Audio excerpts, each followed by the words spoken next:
32 নম্বর হাদিস শরীফ, আশাদ্দুন নাসি আযাবান ইনদাল্লাহিল মুসাউউিদুন।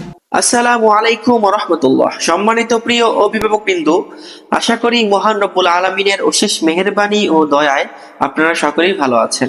গত পর্বে আপনাদের মাঝে আমি 26 থেকে 30 নম্বর হাদিস শরীফ খুব সুন্দরভাবে আলোচনা করেছিলাম। আজকের পর্বে 31 থেকে 35 নম্বর হাদিস শরীফ কিভাবে সুন্দর এবং সহজ পদ্ধতিতে আপনার বাচ্চাকে অনুশীলন করাবেন এই নিয়ে আলোচনা করব। প্রথমে আমরা 31 নম্বর হাদিস শরীফটা এভাবে উচ্চারণ করতে পারি। 31 নম্বর হাদিস শরীফ, মা আসফালা মিনাল কাবাইনি মিনাল ইজারি ফিন্নার।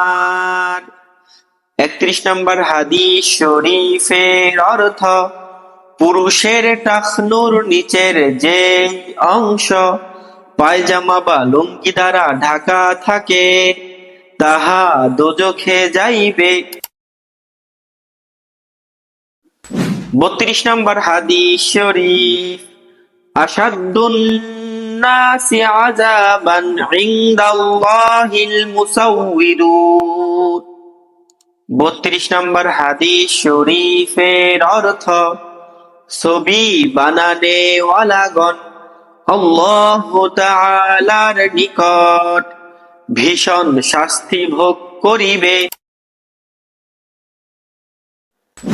33 নম্বর হাদিস শরীফ, আনা খাতামুন নাবিয়্যিনা লা নাবিয়্যা বা'দি।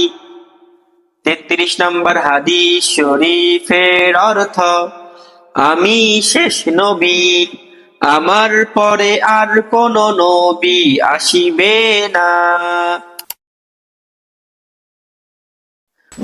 34 নম্বর হাদিস শরীফ, মান সাতারা মুসলিমান সাতারাহুল্লাহু ফিদ দুনিয়া ওয়াল আখিরাহ।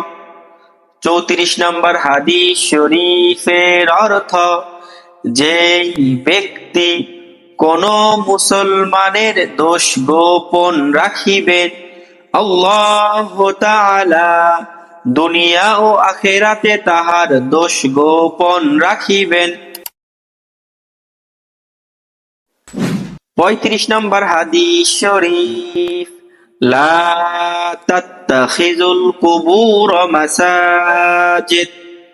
35 নম্বর হাদিস শরীফের অর্থ, কবরকে সেজদা করিও না। আলহামদুলিল্লাহ, আজকের পর্বে আমরা 31 থেকে 35 নম্বর হাদিস শরীফ খুব সুন্দরভাবেই শিখতে পারলাম। 36 থেকে 40 নম্বর হাদিস শরীফ শিখতে হলে অবশ্যই আমার চ্যানেলের সাথে থাকতে হবে।